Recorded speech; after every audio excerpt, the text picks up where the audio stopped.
ഹരേ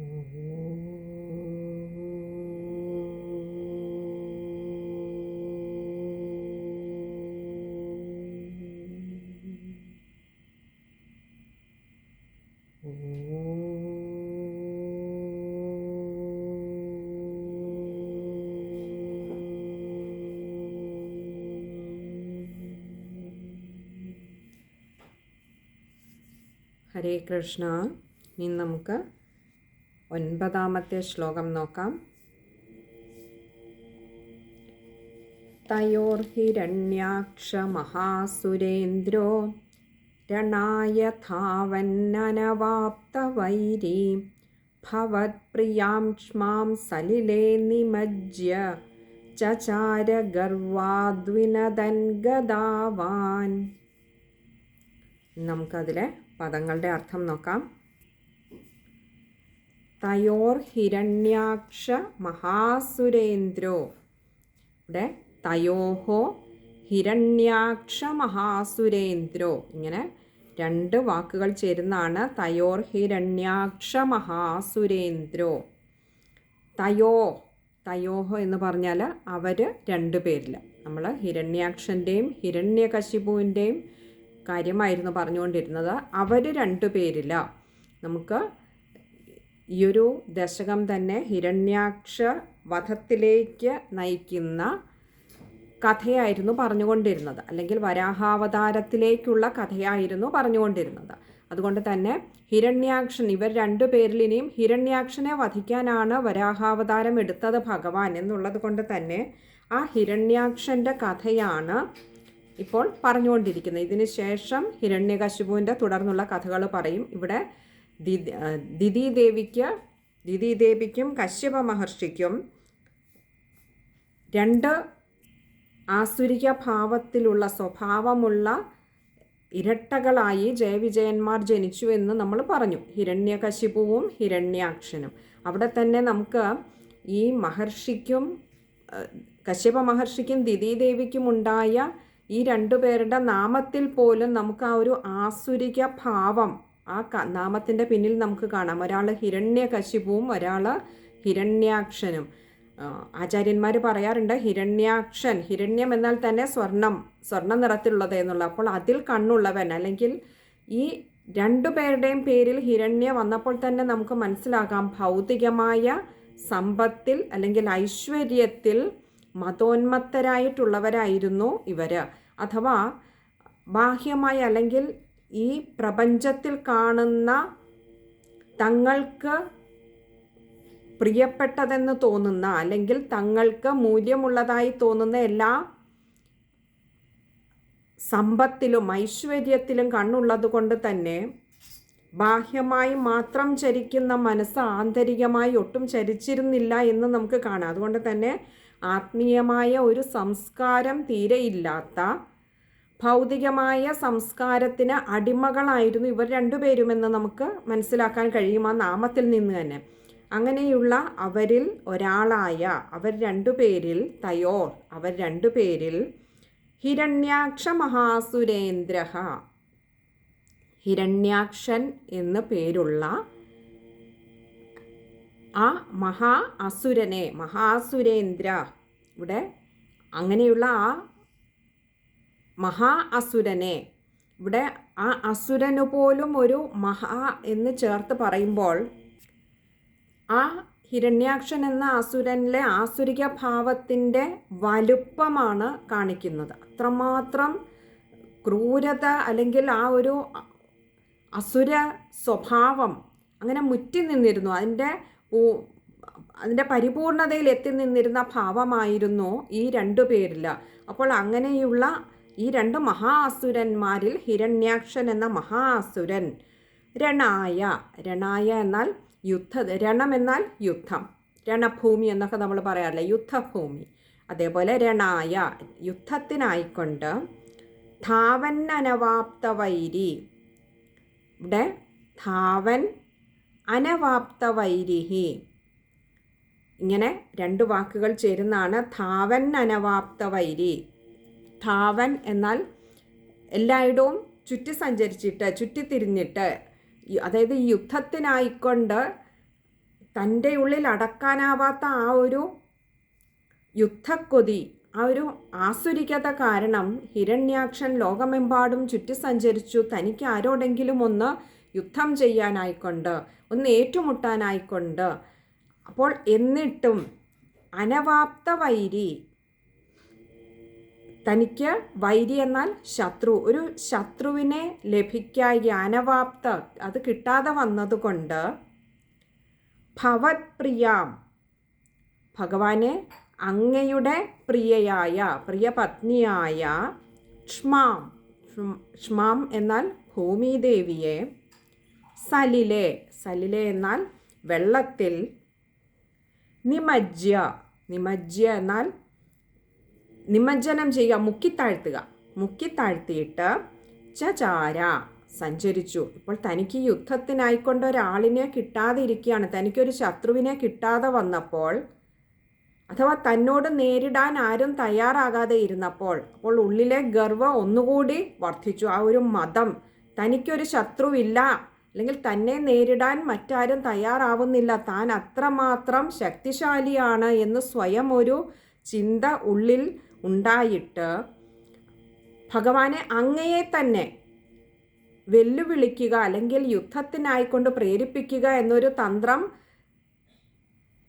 അല്ലെങ്കിൽ എന്നൊരാഗ്രഹം ഉള്ളിൽ വെച്ചുകൊണ്ട് അങ്ങയുടെ പ്രിയപത്നിയായ ഭൂമിദേവിയെ തന്നെ വെള്ളത്തിൽ താഴ്ത്തി വെച്ചു, മുക്കിത്താഴ്ത്തി.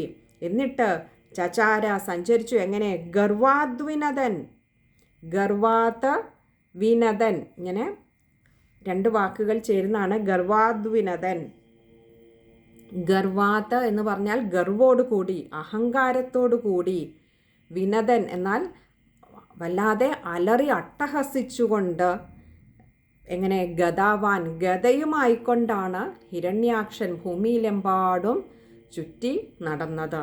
അപ്പോൾ ആദ്യം തനിക്ക് പറ്റിയ ഒരു ശത്രുവിനെ തേടി നടന്നു.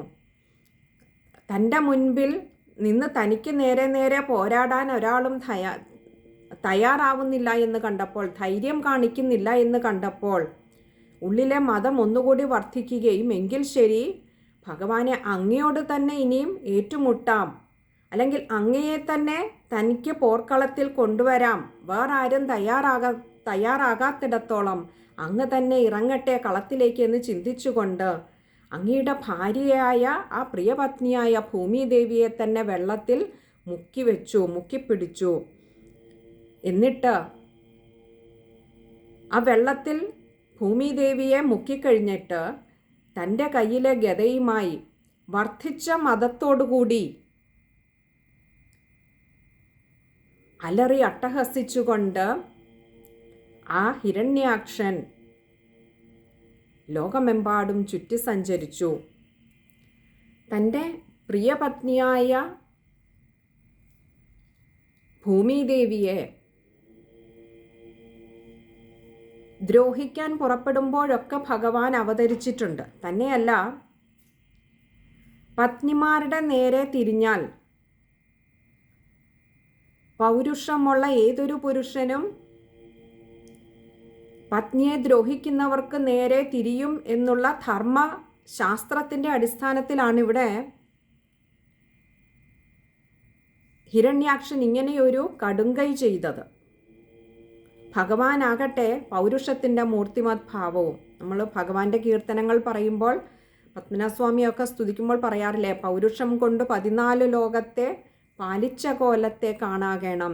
അങ്ങനെ പൗരുഷത്തിൻ്റെ മൂർത്തിമത് ഭാവമായിട്ടുള്ള ആ ഭഗവാനെ വെല്ലുവിളിക്കാൻ, ആ ഭഗവാനോട് തന്നെ യുദ്ധത്തിൽ ഏറ്റുമുട്ടാൻ തൻ്റെ പ്രിയപത്നിയെ ദ്രോഹിക്കേ വേണ്ടൂ എന്ന് ഹിരണ്യാക്ഷന് നന്നായിട്ട് അറിയാമായിരുന്നു. അതുകൊണ്ടാണിവിടെ ഭൂമിദേവിയെ തന്നെ, അല്ലെങ്കിൽ ഭൂമിദേവിയോട് ഹിരണ്യാക്ഷന് നേരിട്ട് യാതൊരു വിരോധഭാവവുമില്ല. ഇവിടെ വിരോധഭാവമുള്ളത് ഭഗവാനോടാണ്. കാരണം ആ ജന്മം തന്നെ ഭഗവാൻ കൊടുത്ത ഒരു അനുഗ്രഹമായിരുന്നു. കോപഭാവത്തോടു കൂടി എന്നെ സ്മരിച്ചുകൊള്ളൂ, കാരണം അതിന് മാത്രമേ എപ്പോഴും ആ സ്മരണ നിലനിർത്താനാവുകയുള്ളൂ, ആ ഒരൊറ്റ ഭാവത്തിനെ കഴിയുകയുള്ളൂ. ഭക്തി കൊണ്ടുപോലും സദാ ഭഗവാനെ അങ്ങനെ ചിന്തയിൽ നിലനിർത്താൻ കഴിയുകയില്ല. അവിടെയും മായയ്ക്ക് വർത്തിക്കാനാവും. എന്നാൽ മായയുടെ മറ്റൊരു പ്രത്യക്ഷ ഭാവമായിട്ടുള്ള കോപത്തിനാകട്ടെ സദാ ആരോടാണോ നമുക്ക് കോപമുള്ളത് ആ രൂപത്തെ, ആ ഭാവത്തെ, ആ ചിന്തയെ മനസ്സിൽ തളച്ചിടാൻ കഴിയുകയും ചെയ്യും. ഇവിടെ അതുകൊണ്ടാണ് ഭഗവാൻ ആ ഒരു അനുഗ്രഹം കൊടുത്തത്. സദാ ഭഗവാനെ ധ്യാനിക്കാൻ കോപഭാവം തന്നെ അനുഗ്രഹമായി കൊടുത്തത്. അപ്പോൾ ഇവിടെ അതിൻ്റെ ആ ഒരു മൂർത്തിമത് ഭാവമാണ് നമ്മളിവിടെ കണ്ടുകൊണ്ടിരിക്കുന്നത് ഹിരണ്യാക്ഷൻ്റെ ഈ ഒരു പ്രക്രിയയിലൂടെ. അപ്പോൾ ഈ ഒരു ആസുരിക ഭാവത്തിലുള്ള ജന്മം സ്വീകരിച്ചെങ്കിലും തിരിച്ച് വീണ്ടും ആ വൈകുണ്ഠലോകത്തിലേക്ക് എത്തിച്ചേരാൻ ഏറ്റവും എളുപ്പമുള്ള ഒരു മാർഗമായി ഈ കോപഭാവത്തിൽ ഭഗവാനെ ധ്യാനിക്കുക എന്നൊരു ഉപാധി ഭഗവാന്റെ അനുഗ്രഹത്തോടു കൂടി തന്നെ കിട്ടിയതാണ്. തന്നെയല്ല, ഈ ജന്മം ആ ഒരു ആസുരികത തന്നെ നിറഞ്ഞതായതുകൊണ്ട് അവർക്കും ആ ഭാവത്തിൽ ഭഗവാനെ സ്മരിക്കുകയായിരുന്നു എളുപ്പമായിട്ടുണ്ടായിരുന്നത്. ഇവിടെയും നമുക്ക് തോന്നാം, ഭഗവാന്റെ ധാമത്തിലെ വൈകുണ്ഠത്തിലെ ഭഗവാന്റെ പ്രിയപ്പെട്ട പാർഷദന്മാരായിട്ടുകൂടി അങ്ങനെയുള്ള അവർക്ക് എന്തിനാണ് ഭഗവാൻ ഇങ്ങനെയൊരു ആസുരിക ഭാവത്തിലുള്ള ഒരു ജന്മം കൊടുത്തത്? ഒരു സാത്വികത. കാരണം അത്ര കാലവും ഭഗവാനെ അവിടുത്തെ സേവ ചെയ്തുകൊണ്ടിരുന്നവർക്ക് ഈ ഒരു ആസുരിക ഭാവത്തെ എന്തിനാണ് കൊടുത്തത് ഭഗവാൻ എന്ന് തോന്നാം. ശരിയാണ്, നമുക്ക് സദാ സ്മരിക്കണമെങ്കിൽ, ഭഗവാനെ എപ്പോഴും ഉള്ളിൽ നിറച്ചു നിർത്തണമെങ്കിൽ കോപഭാവം തന്നെയാണ് ഏറ്റവും എളുപ്പമായിട്ടുള്ള ഒരു ഉപാധി. എന്നിരിക്കലും ഭഗവാന് അന്ന് കൊടുത്ത അനുഗ്രഹം അനുസരിച്ച് 3 ജന്മത്തിൽ തൻ്റെ തന്നെ കൈകൊണ്ട് മരണപ്പെടാനുള്ള ഒരു ഭാഗ്യം അത് ഈ ജയവിജയന്മാർക്ക് കൊടുത്തിട്ടുണ്ടായിരുന്നു. അങ്ങനെ തൻ്റെ കൈകൊണ്ട് മരണപ്പെടണമെങ്കിൽ ആസുരികതയും അത്രമാത്രം അതിൻ്റെ ഉത്തുംഗത്തിൽ നിന്നെങ്കിൽ മാത്രമേ തനിക്ക് നേരിട്ട് വന്ന് അവരെ വധിക്കുവാൻ കഴിയുകയുള്ളൂ. ഒരു ചെറിയ തെറ്റിന് നമുക്കറിയാം, കൊച്ചുകുട്ടികൾ ചെറിയ തെറ്റ് ചെയ്യുമ്പോൾ ചെറിയ ശിക്ഷകൾ കൊണ്ട് അമ്മ ശാസിക്കുന്നത് പോലെ, എന്നാൽ ആ തെറ്റുകളുടെ വലിപ്പം കൂടുമ്പോൾ ശിക്ഷകളുടെ കാഠിന്യവും കൂടും. നമുക്കറിയാം, ഏറ്റവും അധമമായിട്ടുള്ള പ്രവൃത്തി ചെയ്യുന്നവരെ നിയമം പോലും ജീവിതത്തിൽ നിന്ന് തന്നെ ഇല്ലാതെയാക്കുന്ന ഒരു നിയമത്തിൻ്റെ ഒരു ആനുകൂല്യം, അല്ലെങ്കിൽ നിയമത്തിൻ്റെ ഒരു പ്രവൃത്തി തലം നമുക്ക് കാണാം. അതെല്ലാ രാജ്യത്തും അങ്ങനെ തന്നെയാണ്. അപ്പോൾ ഇതേപോലെ, അപ്പോൾ ചെറിയൊരു ആസുരിക ഭാവമാണെങ്കിൽ ഭഗവാൻ നേരിട്ട് വരേണ്ട കാര്യമില്ല അല്ലേ. നമ്മുടെ വീട്ടിലൊരു ചെറിയ ന്യൂസ് പേപ്പർ കത്തിച്ചാൽ ഫയർ എഞ്ചിൻ വരില്ല. എന്നാൽ വലിയൊരു അഗ്നി ബാധയുണ്ടായാൽ ഫയർ എഞ്ചിൻ വരുന്നത് പോലെ ആസുരികതയുടെ മൂർത്തിമ തലത്തിൽ നിൽക്കുമ്പോൾ മാത്രമേ ഭഗവാൻ വരേണ്ടതുള്ളൂ എന്ന് ഭഗവാനും അറിയാം. അപ്പോൾ ഭഗവാന്റെ കൈയാൽ മരണപ്പെടണം, വധിക്കപ്പെടേണ്ടവരാണ് ഇവർ. തന്നെയല്ല, അതിനുശേഷം തൻ്റെ പ്രിയപ്പെട്ട പാർഷദന്മാർക്ക് തൻ്റെ ധാമത്തിലേക്ക് തിരിച്ചു വരാൻ അവസരം ഒരുക്കുകയും വേണം എന്നുള്ളത് കൊണ്ട് തന്നെ അവരെ അങ്ങനെ ആസുരികതയുടെ ആ ഉത്തുംഗത്തിൽ കൊണ്ടുവന്നാണ് ഭഗവാൻ സൃഷ്ടിച്ചത്. ഇവിടെ അതേ ഭഗവാനെ തന്നെ അതുകൊണ്ട് വെല്ലുവിളിക്കാൻ പുറപ്പെട്ടിരിക്കുകയാണ് ഹിരണ്യാക്ഷൻ. ഇനി നമുക്ക് ആ ശ്ലോകം ഒന്നുകൂടി ഒന്ന് നോക്കാം. തയോർഹിരണ്യാക്ഷ മഹാസുരേന്ദ്രോ രണായ ധാവന്നനവാപ്തവൈരീ ഭവത്പ്രിയാം ക്ഷ്മാം സലിലേ നിമജ്യ ചചാര ഗർവാദ്വിനദൻ ഗതാവാൻ. ഇനി ആ ഒരു ശ്ലോകം വായിക്കുമ്പോൾ ശ്രദ്ധിക്കേണ്ട കാര്യങ്ങൾ,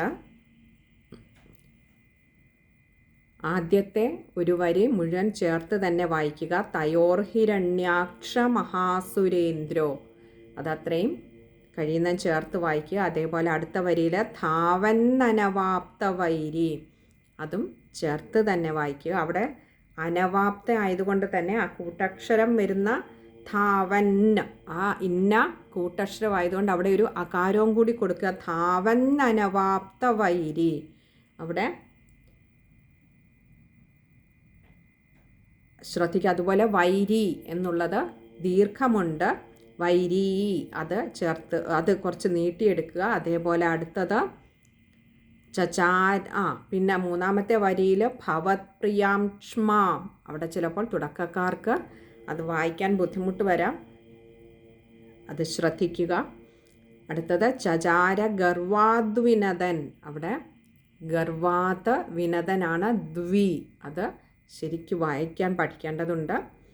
തുടക്കക്കാർക്ക് അത് ചിലപ്പോൾ കുറച്ചൊരു ബുദ്ധിമുട്ട് തോന്നാം, എങ്കിലും ചേർത്ത് ഗർവാത് വിനദൻ എന്നുള്ളത് പറഞ്ഞ് ചേർത്ത് വായിക്കാൻ പഠിക്കുക.